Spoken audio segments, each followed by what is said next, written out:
안녕하십니까?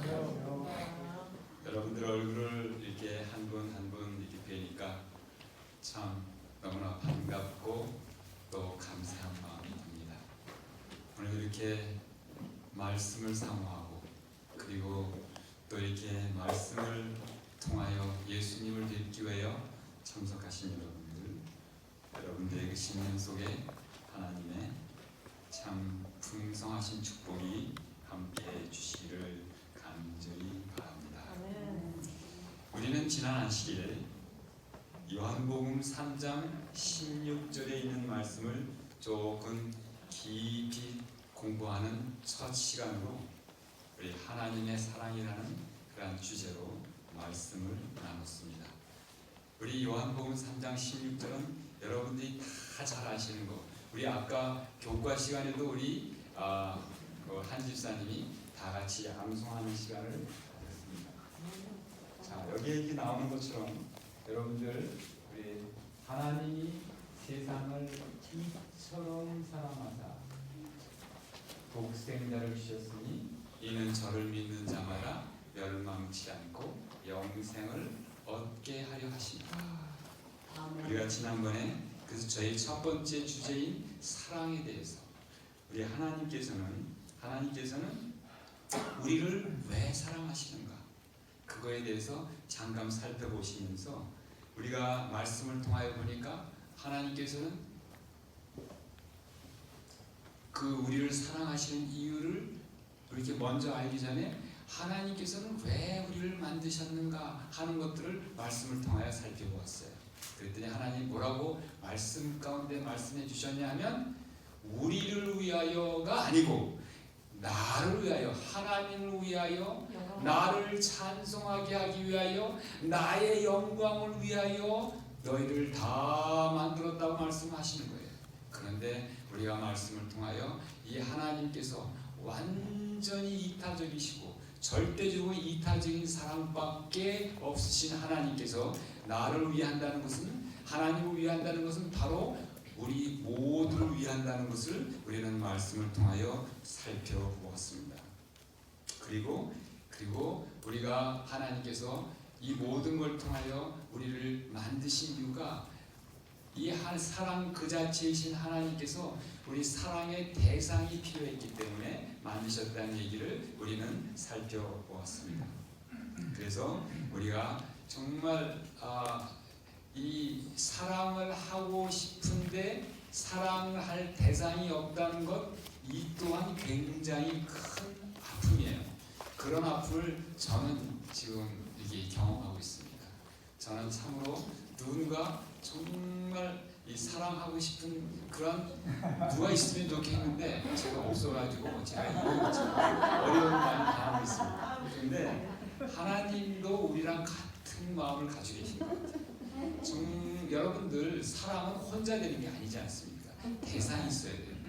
그런데 대상도 이 종류가 그냥 대상도 종류가 좀 있는 것 같아요. 우리 나중에 그 말씀을 좀 이렇게 하려고 합니다.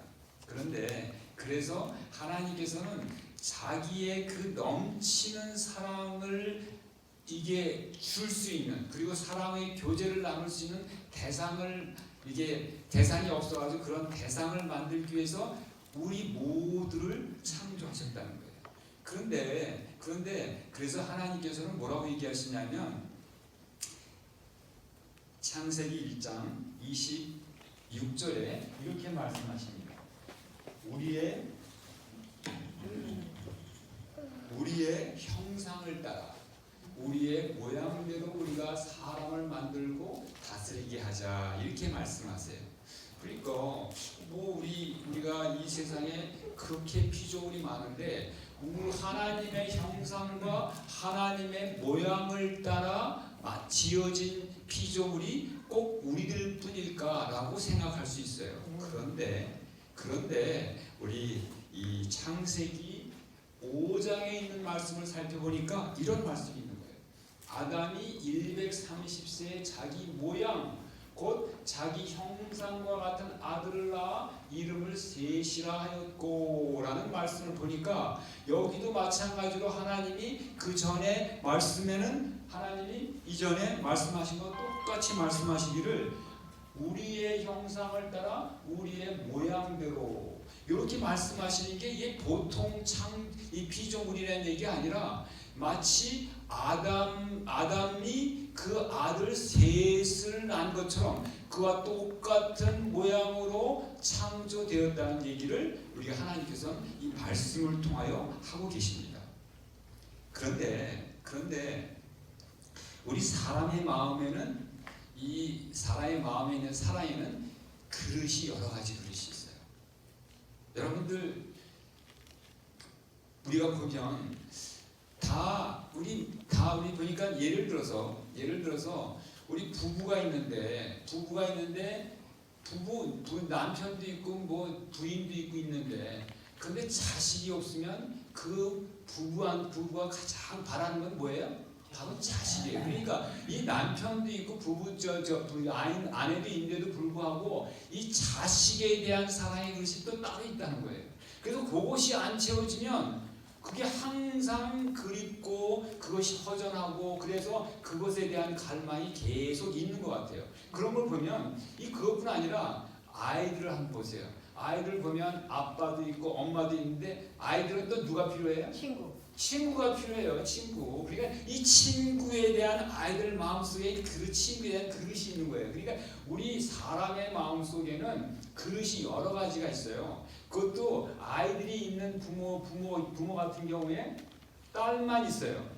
딸만 있는 사람은 뭐를 원하나요?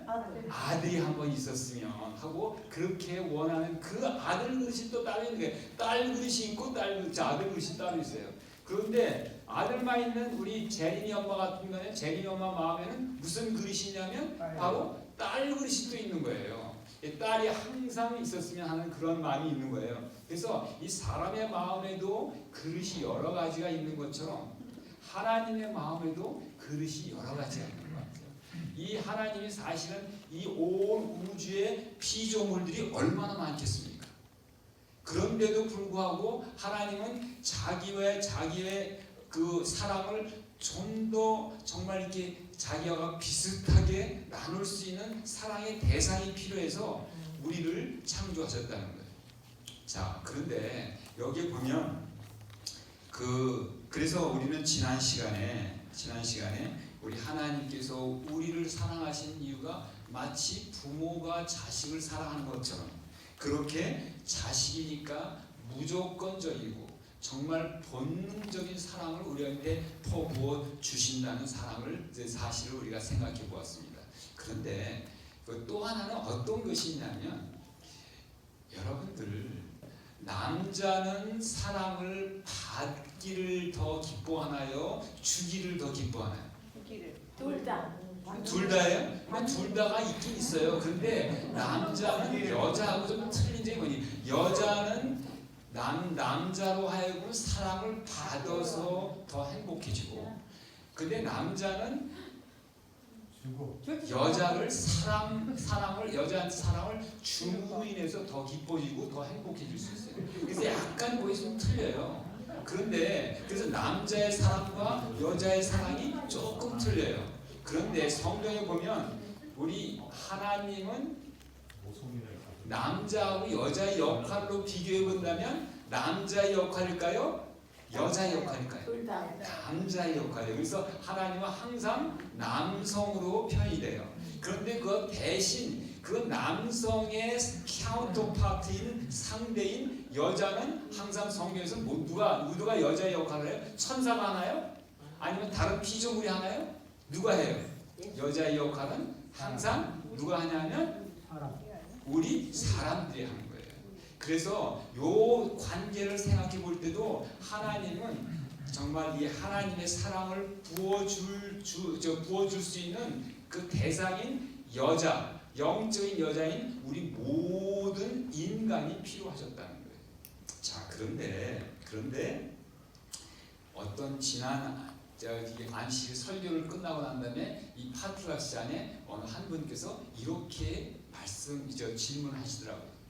아니 이 온 우주가 얼마나 광대해요. 그렇죠? 온 우주가 옛날에는 별들이 아마 수천억 개 있을 거야 이렇게 얘기를 했었는데 나중에 이제 이 우주 물리학이 발달돼 가지고 보니까 수천억 개가 있는 게 별이 아니고 뭐예요? 수천억 개의 은하계가 있다는 거예요. 그럼 은하계 속에 별이 얼마나 많겠어요.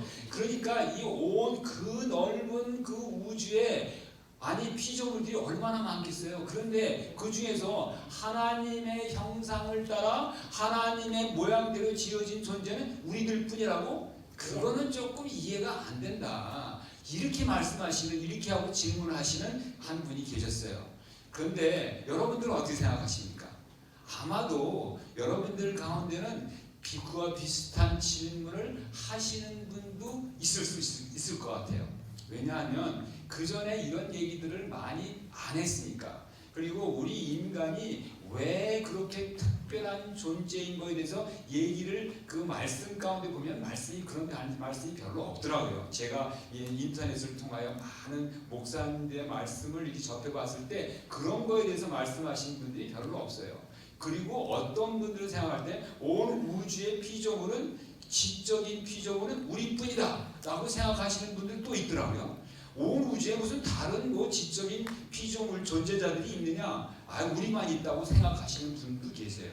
근데 그런 건 아닌 것 같아요. 그런데 그래서 제가 여러분들에게 왜 우리 인간이 그렇게 특별한 존재인가 하는 것들을 여러분들과 함께 조금 살펴보는 시간을 가지려고 해요. 자, 여러분 우리가 너무 잘 아시는 말씀이지만 말씀 속에는 어떻게 있는가? 그것을 살펴보면 우리가 이 창조의 질서 가운데서 우리가 어떠한 위치를 차지하고 있는지 우리가 살펴볼 수 있을 것 같아요. 우리 다 같이 우리 시편 8편 4절하고 5절에 있는 말씀을 누가 찾아서 한번 읽어주시기 바랍니다. 시편 8편 4절하고 5절이에요.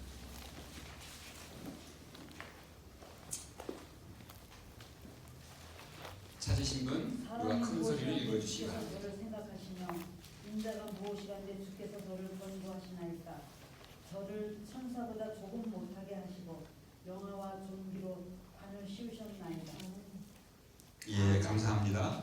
여기에 보니까 시편 8편 4절하고 5절 보니까 사람이 무엇이간데 주께서 저를 생각하시며 인자가 무엇이간데 주께서 저를 권고하시나이까. 여기서 권고한다는 얘기는 뭐냐면 저를 돌보시나이까 이런 얘기예요. 아니 인간이 뭐가 이렇게 특별합니까? 아니 어찌 그 수많은 우주에 있을 수많은 존재자들 중에서 왜 인간을 그렇게 하나님께서 사랑하십니까? 라고 이렇게 물어보는 거예요. 아니 우리가 무엇길래 이 시편 기자가 이렇게 물어봐요. 그런데 그거에 대한 대답으로 그 뒤에 있는 말씀이 뭐라고 나오냐면 바로 저를 여기서 그 지금 읽은 말씀에 천사라고 그랬는데 천사라는 얘기가 아니고 그것이 지난번에 우리가 살펴본 것처럼 천사가 아니고 엘로힘이에요. 엘로힘은 하나님들이라는 하나님의 복수 형태예요. 근데 그것을 이 번역하는 저자가 이거는 조금 아닌 것 같다고 자기 생각대로 번역을 해놨는데 원어에 보면 그렇게 안 되어 있는 거예요. 그래서 이 말씀 원어로 본다면은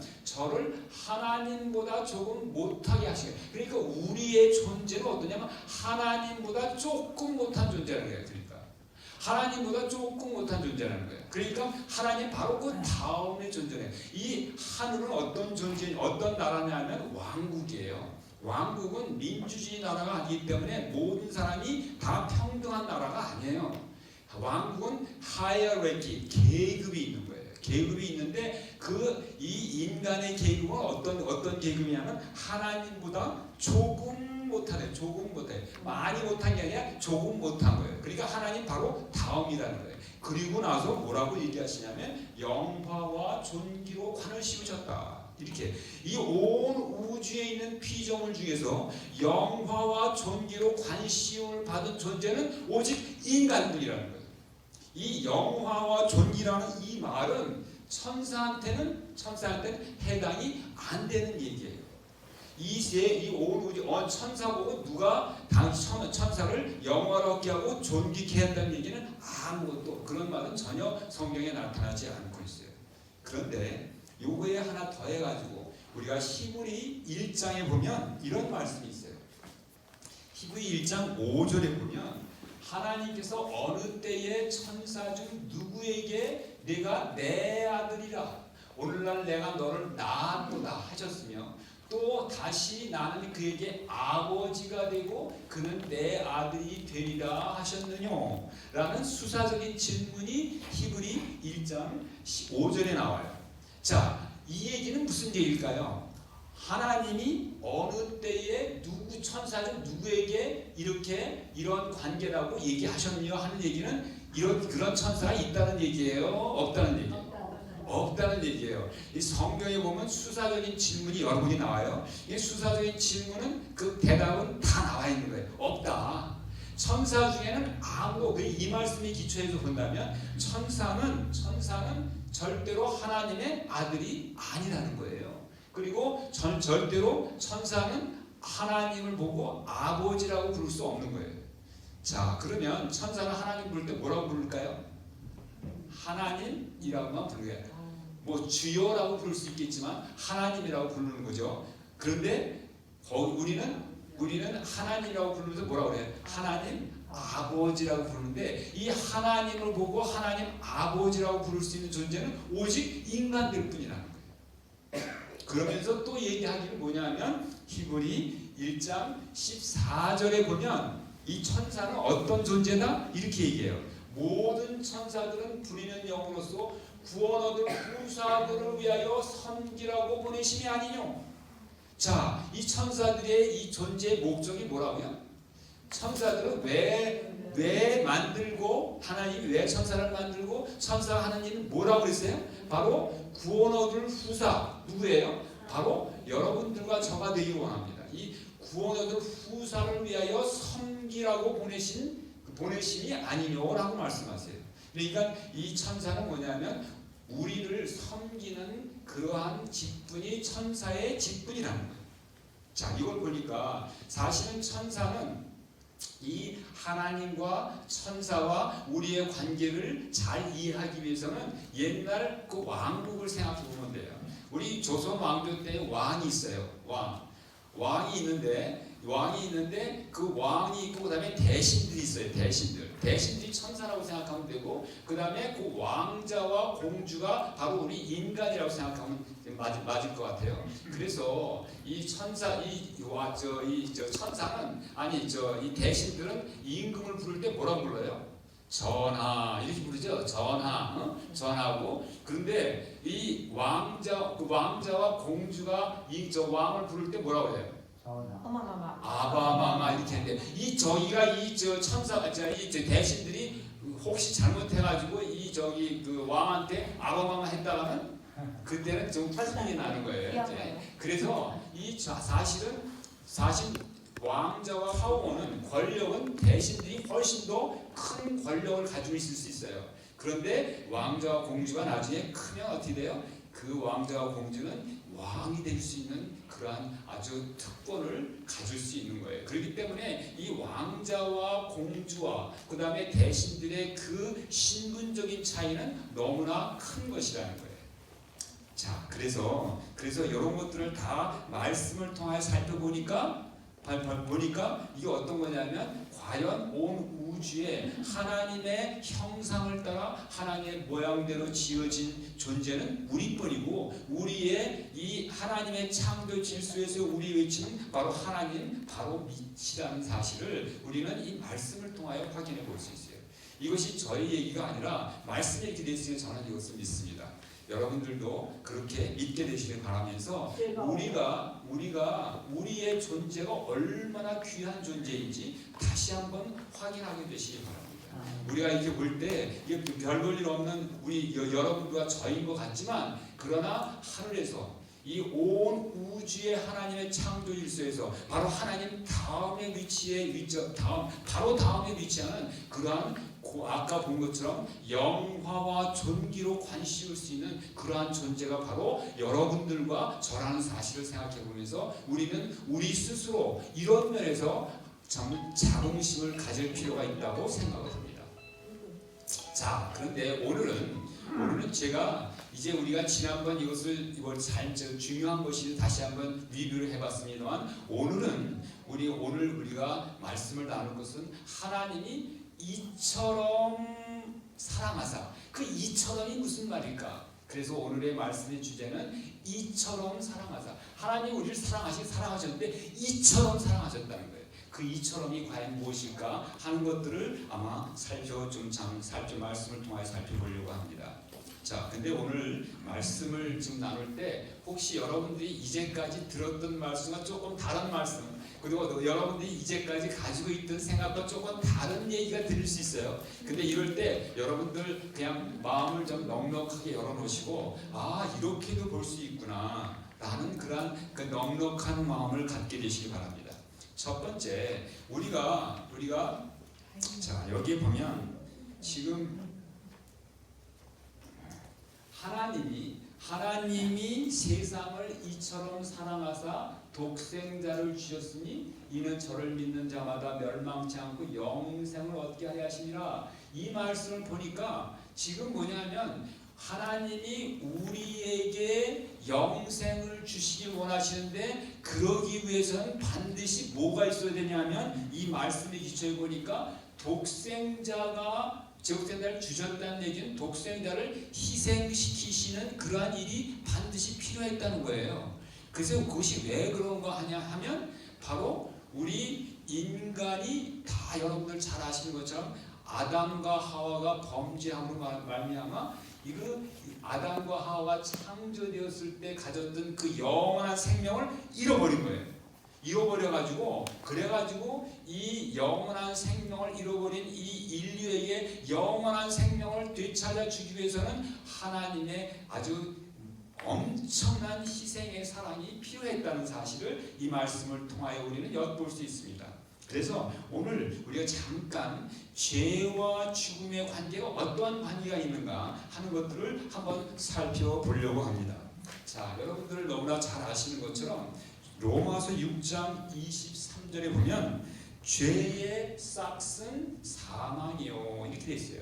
그래서 이것은 뭐냐면 하나님의 정부의 법이요 원칙이에요. 그래서 죄를 진 존재는 반드시 죽어야 되는 거예요. 그런데 여러분들이 잘 아시는 것처럼 우리의 조상 아담과 하와가 죄를 졌고 그리고 우리 모두도 또한 아담과 하와만 죄를 진 게 아니라 저와 여러분들도 또 죄를 얼마나 많이 졌는지 우리가 일이 셀 수도 없을 정도로 많이 죄를 졌어요. 그러니까 우리의 주어진 운명은 이 하나님의 말씀의 원칙, 하나님의 나라의 원칙, 하나님의 법의 원칙에 의하면 반드시 죽어야 되는 거예요. 죽어야 되는 거예요. 그런데 이 여기서 죽는다는 것은 무슨 죽음이냐 하면 영원한 죽음인 거예요. 영원한 죽음. 그런데 여러분들 아까도 말씀드렸지만 이 아담이 범죄하기 전에 이 아담이 맨 처음에 창조되었을 때 아담과 하와가 창조됐을 때 이 아담과 하와는 영생하는 존재로 창조됐어요. 그러니까 영생하는 존재는 어떤 존재냐 하면 뭐 이렇게 누가 옆에서 뭐 이렇게 찌른다고 그래가지고 죽는 존재가 아니에요. 높은 데서 떨어져가지고 다쳐서 죽는 그런 존재가 아니에요. 숨을 못 쉰다고 죽는 존재가 아니에요. 이 영생하는 존재라는 것은 그런 걸로 해서 죽을 수 있는 존재가 아니에요. 이 영생하는 존재가 죽을 수 있는 유일한 방법은 어떤 건지 아세요? 죄를 져야 되는 거예요. 죄를 짓는 것이 이 영생하도록 창조되어 있는 존재자들이 죽을 수 있는 방법은 죄를 짓는 것밖에 없어요. 그래서 뭐냐면 영생하는 존재는 그 죄를 져야 죽는데 우리 아담과 하와가 죄를 짓음으로 인하여 그 영생을 잃어버렸어요. 그래서 영생을 잃어버리는 순간 어떠냐면 이 아담과 하와 그 전에 가지고 있었던 몸은 어떤 몸이냐면 죽지 않는 몸, 다른 말로는 썩지 않는 몸을 가지고 있었는데 이 썩지 않을 몸이 순식간에 뭘로 변했냐면 순간적으로 썩을 몸으로 변한 거예요. 그래서 이 썩을 몸이라는 것은 죽을 수밖에 없는 몸으로 변했는데 그 아담과 하와의 후손인 우리 모두는 다 아담과 하와의 썩을 몸, 죽을 수밖에 없는 몸을 물려받은 거예요. 부모로부터. 여러분들 지금 많은 사람들이 인간이 왜 죽습니까? 이렇게 얘기를 하면 그 대답으로 무슨 대답을 하냐면 죄를 져서 죽는다고 얘기를 해요. 이것이 맞는 말일까요? 맞는 것 같아요. 맞는 말이라고 지금도 이렇게 끄덕끄덕 하시는 분 계시잖아요. 근데 사실은 따지고 보면 이 말은 맞는 말이 아닌데도 불구하고 많은 기독교계, 심지어는 이 재림교회 그 안에서도 많은 목사님들과 이런 분들이 그런 얘기를 하세요. 우리 인간이 왜 죽는지 아세요? 죄를 져서 죽는 거예요. 물론 이 결과론적으로 연관은 좀 있긴 있어요. 그러나 이 지금 여기서 아까 우리가 살펴봤던 로마서 6장 23절에 죄의 값은 사망이라는 그 사망은 첫째 사망이 아니라 둘째 사망이에요. 영원히 부활할 수 없는 사망이에요. 영원히 아주 존재가 없어지는 사망이에요. 그런데 우리 모두는 다 뭐냐면 지금 현재 우리가 죽는 죽은 다음에는 어떻게 뭐 한다는 걸 다 알고 있어요? 다 악인이나 의인이나 악인이나 선한 사람이나 다 뭐냐면 부활한다는 걸 알 수 있어요. 그래서 성경은 우리가 모든 사람이 지금 죽는 이 죽음을 뭐라고 얘기하냐면 잠을 잔다고 얘기해요. 잠을 잔다고. 그래서 이 세상에 이 수많은 인류 가운데서 이 세상에 태어났다가 지금 진짜 죽은 사람은 한 사람도 없어요. 오직 이 세상에 태어났다가 진짜 사망을 경험한 사람은 오직 한 분, 예수 그리스도밖에 없는 거예요. 예수님이 십자가에 돌아가실 때 예수님은 그야말로 첫째 사망과 둘째 사망을 동시에 경험하셨어요. 예수님 하나 외에는 모든 죽은 사람들은 다 지금 잠자는 거예요. 다 땅속에서 지금 잠자고 예수님 오시고 예수님이나 하나님이 부활시킬 때를 기다리고 있다는 사실이에요. 그래서 여기에 이런 우리가 썩을 몸이라는 얘기는 이 성경에 여러 군데 나와 있지만 여기에 나와 있습니다. 이 썩을 것이 불갑을 썩지 아니할 것을 입겠고 이 죽을 것이 죽지 아니함을 입으리니. 고린도서 15장에 나오는 말씀이에요. 여기서 말씀하는 게 뭐냐면 이제 거꾸로 돼서 우리는 아담이 범죄함으로 말미암아 썩지 아니할 몸이 있었는데 썩을 것을 변했거든요. 그러나 이제 예수님이 오시면 우리의 이 썩을 몸, 지금 여러분들과 제가 가지고 있는 이 썩을 몸이 불갑을 썩지 아니할 영생하는 몸을 입겠고 이런 얘기예요. 이 죽을 몸, 이 썩을 몸, 죽을 몸 같은 거예요. 죽지 아니함을 입으리라. 그래서 우리가 예수님 오셔서 다시 부활하면 우리는 이제 죽지 않는 영생하는 몸을 입게 되는 것입니다. 자, 그래서 우리가 이 지금 많은 오해 중에 하나가 바로 우리가 이렇게 우리의 죽음이 이게 지금 잠잔다는 거예요. 이것이 그냥 이게 어떤 우리가 죽는 것이 죄의 우리가 한마디로 얘기해서 우리가 죽는 거는 뭐냐면 부모로부터 이 썩을 몸, 죽을 몸을 유전받아 태어났기 때문에 죽는 거예요. 그런데 그래서 지금 이제 우리 하나님께서는 우리 원래로 돌아가 3장 12절 우리를 이렇게 영원한 생명을 잃어버린 우리 인류를 하나님은 구원하시길 원해요. 그런데 그냥 하나님이 그냥 우리를 사랑하니까 내가 그냥 적당히 구원해 줄게 이렇게 하면 될까요? 안 될까요? 그렇게 하나님은 자기가 만들어 세우는 이 법을 하나님 스스로도 어길 수가 없어요.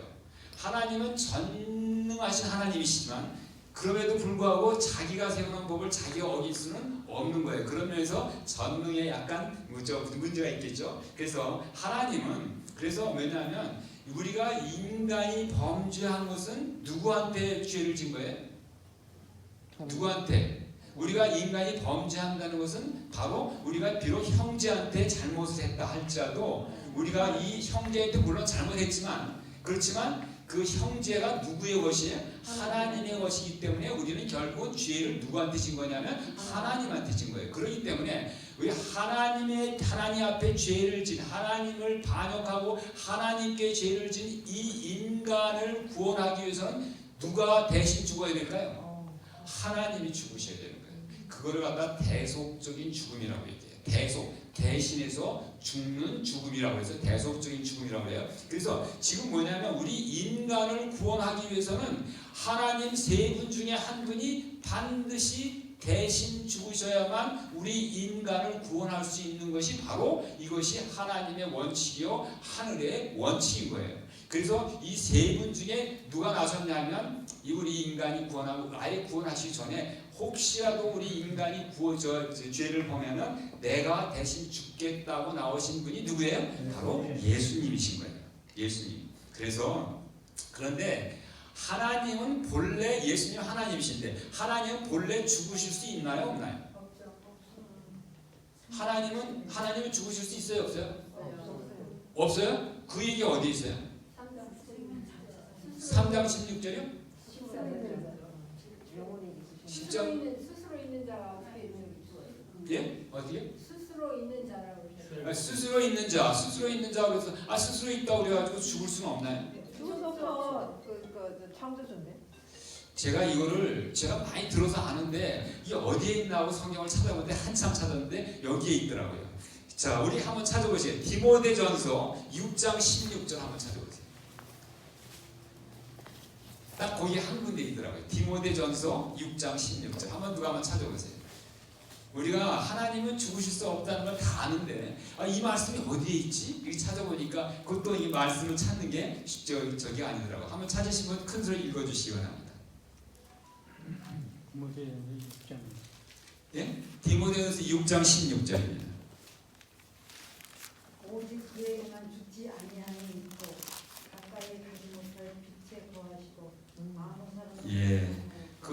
마스크를 끼고 이렇게 읽으니까 웅웅거려서 잘 무슨 소리인지 잘 안 들리죠? 예, 그런데 읽으실 때는 마스크를 좀 벗고 읽어주시기 바랍니다. 자, 여기 보니까 이 디모데전서 6장 16절에 너무나 분명하게 나와 있어요. 오직 그에게만 죽지 아니함이 있고 이렇게 되어 있어요. 오직. 근데 그는 누구냐면 하나님에게만 죽지 아니하니 있고 그래 나머지 사람 그러니까 이 하나님은 죽으실 수가 없는 거예요. 근데 하나님이 지금 뭐냐면 우리 인간을 구원하시기 위해서는 죽으셔야 된다는 거예요. 그러니까 방법이 어떤 방법밖에 없나요? 하나님이 인간이 되시는 방법밖에 없는 거예요. 그래서 예수님이 이 땅에 성육신을 하신 거예요. 죽으시려고. 그런데 우리 예수님은 한번 생각해 보세요. 그 예수님이 하나님이신데 하나님이 우리 인간을 위하여 죽으시기 위하여 피조물이 되신다는 거. 이게 생각이 이게 좀 이해가 됩니까? 아니, 창조주가 피조물이 된다.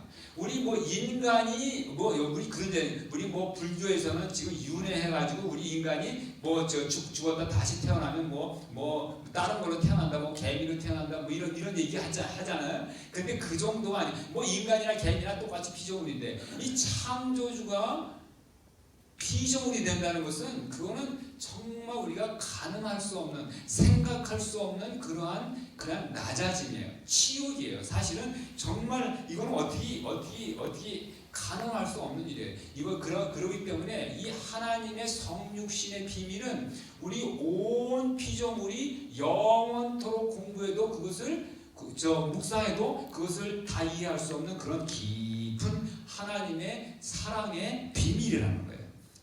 그런데 이 예수님이 우리 인간의 몸을 입을 때 어떤 몸을 입었냐면 아담이 범죄하기 전에 이 썩지 아니할 영생하는 몸을 입으셨다 하더라도 그것은 말할 수 없는 치욕이요 그야말로 말할 수 없는 낮아짐인데 하나님 예수님께서 우리 이 땅의 성육신 안에서 입으신 몸은 어떤 몸이냐면 영생하는 몸이 아니라 우리가 아까 조금 전에 살펴봤던 썩을 몸, 죽을 몸을 입으셨다는 거예요. 그러니까 이게 얼마나 하나님께서 이 썩을 몸을 가지고 있는 인간과 똑같은 상태로 형태로 성육신하셨다는 것이 이 얼마나 그야말로 얼마나 큰 낮아짐이겠냐 이런 얘기예요. 한번 생각해 보시기 바랍니다. 하나님이 그 높은 데서 온 우주의 왕이신 하나님이 그야말로 이 낮고 낮아서 정말 더 이상 내려갈 데 없는 그러한 존재로 내려오셨다는 사실이에요. 이런 걸 통해서 우리는 참으로 하나님의 사랑이 우리 인류를 향한 사랑이 얼마나 크기에 그 높고 그 엄청난 간극을 마다하지 아니하시고 그 높은 데서 이 낮은 데로 내려오신 예수님, 그 예수님의 사랑이 여러분들의 심령에 정말 감동으로 다가오게 되시기를 간절히 바랍니다. 그런데 예수님이 태어나실 때 어떻게 태어나셨어요? 아기로 태어나셨어요. 예수님이 이 땅에 태어나실 때 꼭 아기로 태어나셔야만 했나요? 어른으로 딱 나타나시면 안 됐나요? 그런데 저는요, 제가 우리 아이들 기를 땐 몰랐는데 우리 손녀딸을 보면서 어떤 생각을 했냐면 손녀딸이 바로 났을 때 제가 갔거든요.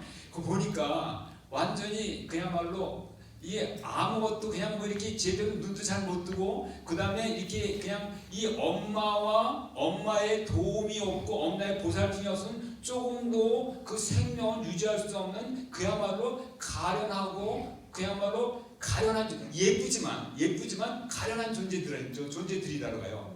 그래가지고 이런 걸 볼 때 영어로 얘기하면 정말 헬플리스한 그러한 존재들인 것을 제가 보면서 제가 그때 무슨 생각했냐면 우리 손녀딸을 보면서 예수님 생각을 했어요.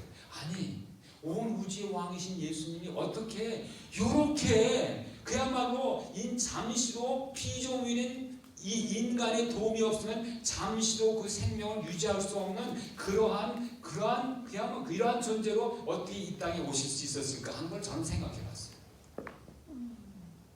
하나님이 오실 때 그야말로 그렇게 아주 어른으로 오지 아니하시고 아기로 오신 거예요.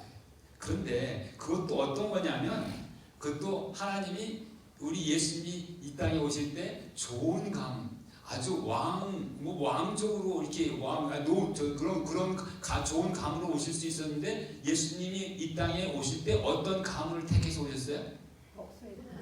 아주 가난하고 그야말로 끼니는 잘 모르겠는데 어쨌든 너무 가난한 목수의 아들로 오셨어요.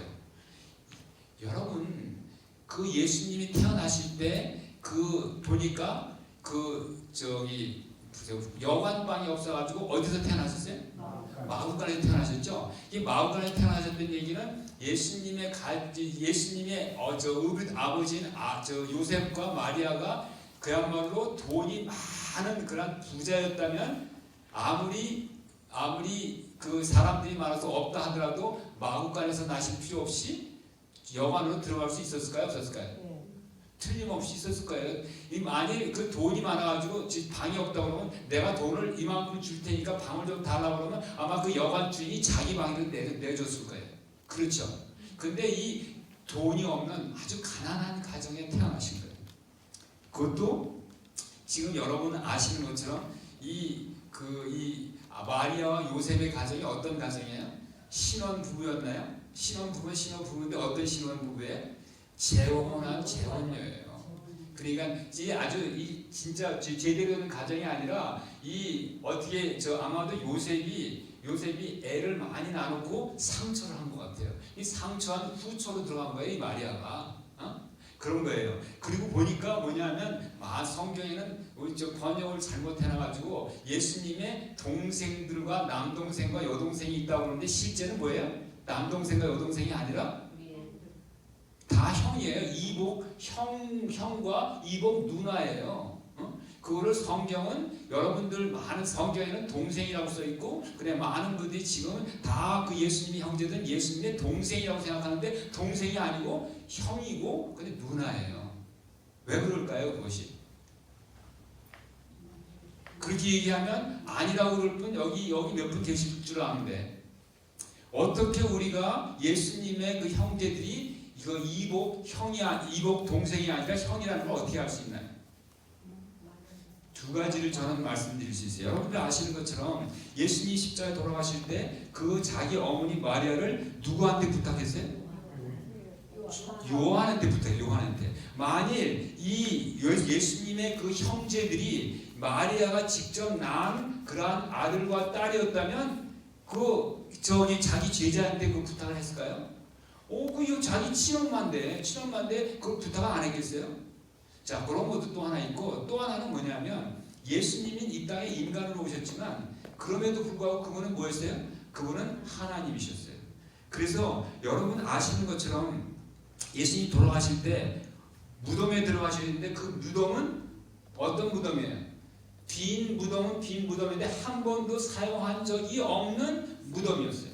그렇기 때문에 그 무덤을 아리마대 요셉을 통하여 하나님이 준비하신 거예요.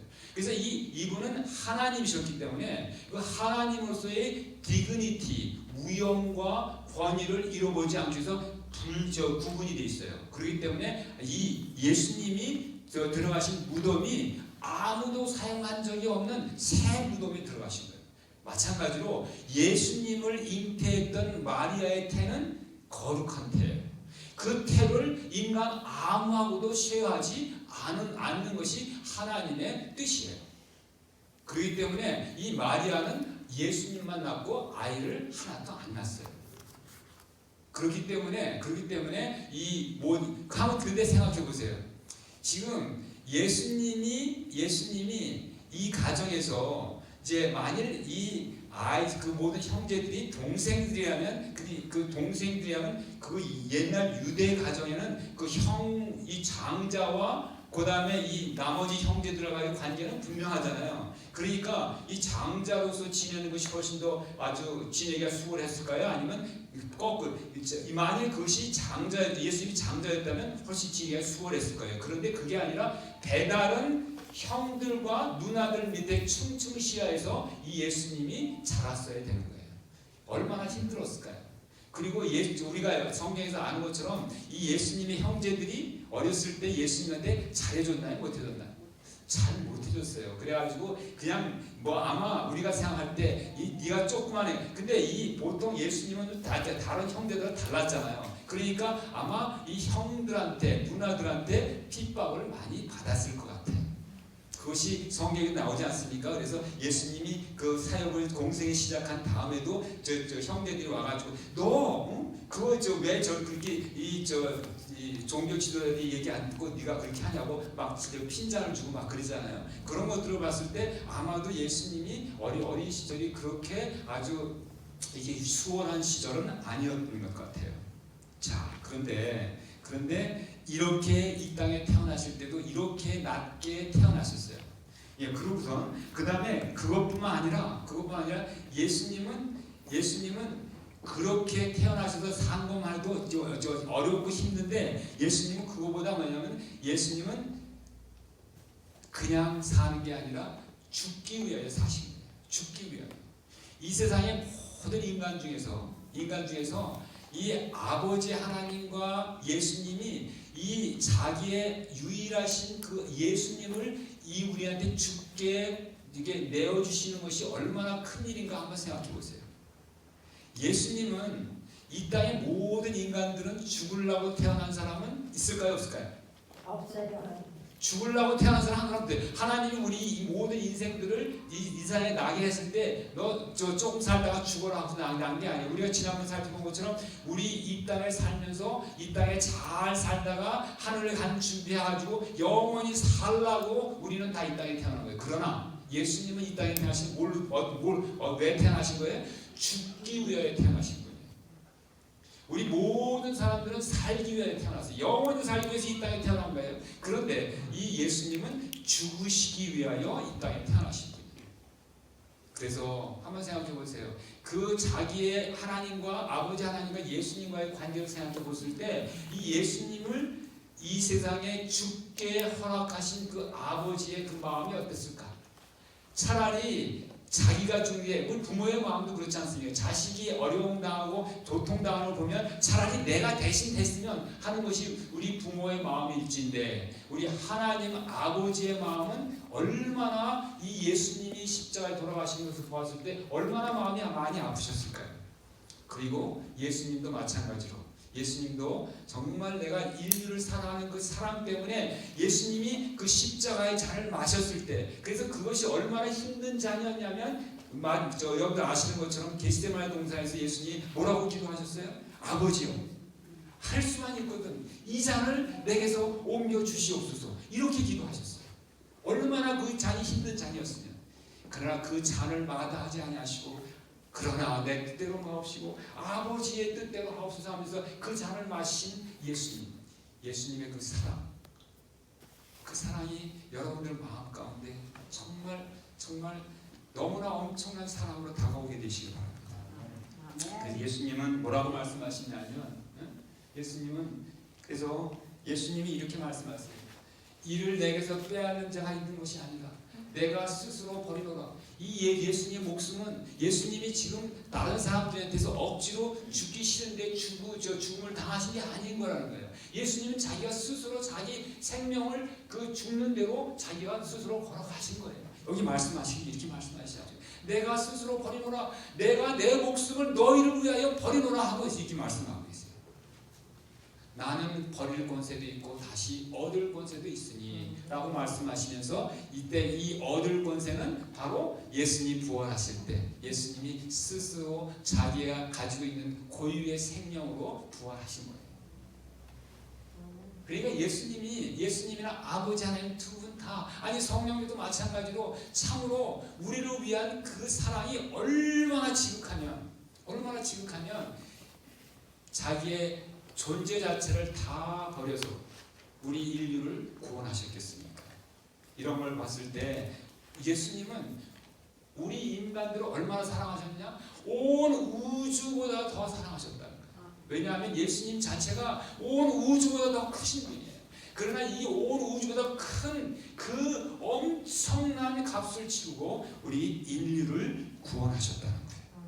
자, 그래서 우리가 그런데 예수님이 그냥 이제 이 정도 사랑을 베풀었으면 이제는 더 이상 안 해도 되겠다라고 할 수, 이제 하늘에 부활해서 하늘에 올라가실 때는 인간이 되지 않을 수 있었을까요? 없었을까요? 있었어요. 그런데도 불구하고 예수님은 끝까지 내가 인간으로 영원히 남아 있겠다고 하나님께서 아주 예수님이 결심하시고 그야말로 인성을 영원히 갖기로 하나님은 하셨어요. 한번 생각해 보세요. 여기에 말씀에 이런 말씀이 있습니다. 하나님은 한 분이시요 또 하나님과 사람 사이의 중보도 한 분이시니 곧 사람이신 그리스도 예수라. 지금 이 얘기는 뭐냐면 디모데전서 2장 5절에 있는 말씀으로서, 이거는 뭐냐, 어디에 있는 말씀이냐면 신약에 있는 말씀이에요. 자, 신약 이 말씀이 기록되었을 때 예수님은 어디 계셨나요? 바로 하늘에 계신 거예요. 많은 사람들이 지금 하늘에 계신 예수님이 우리와 똑같은 인간이라는 사실을 모르고 계세요. 제가 이런 말씀을 드리면 어떤 얘기를 하냐면, 예수님은 하늘에 올라가신 예수님은 하나님이시지 어떻게 인간이시냐고 그러면서 제가 예수님을 폄하한다고 얘기를 해요. 그러나 여기 있는 말씀은 분명히 말씀하시기를 사도 바울은 사람이신 그리스도 예수라. 예수님이 사람이시라. 지금 하늘에 올라가신 예수님이 하나님이시면서 또한 사람이신 거예요. 여기에는 엄청난 또 사랑이 거기에 숨겨져 있다는 거예요. 자, 한번 보세요. 우리가 예수님이 우리의 형제 되는 것은 지금 하늘에 계신 예수님이 인간이기 때문에 우리는 예수님이 우리한테 뭐라고 하냐면 우리의 형제라고 말씀하실 수 있는 거예요. 여기에 있는 그 큰 사랑을, 그래서 하나님이 예수님이 우리를 얼마나 사랑하시기에 그 인성을 영원토록 가지고 계신 거예요. 그 예수님의 사랑, 이게 얼마나 큰 사랑인지. 이 땅에 계시는 동안, 성육시 하시는 동안만 인간이 되는 것도 얼마나 큰 사랑인데, 그 정도가 아니라 이 예수님은 이제 부활하시고 난 다음에도 영원토록 인간으로 우리가 함께 하시겠다는 예수님의 그 사랑, 얼마나 큰 사랑인지 정말 우리는 가늠할 수 없는 사랑입니다. 이 사랑이 오늘 여러분들과 저를 참으로 이 사랑에 적합하고 합당한 그러한 존재로 만들어 주시기 바랍니다. 자, 결론입니다. 하나님의 사랑은 부모로서 본능적 무조건 무한희생적인 사랑을 우리에게 부어주셨어요. 그리고 지금도 인성을 벗지 않으시고 우리랑 하나 되기를 원하시는 하나님이십니다. 그러니까 이에 대한 우리 인간의 반응은 과연 어떠해야 될까? 하나님의 자녀로서 하나님의 그 크신 사랑에 감사하고 감동하고 감격해서 그 사랑에 걸맞는 자녀가 되는 것이 우리의 마땅한 반응이 되어야 되지 않을까요?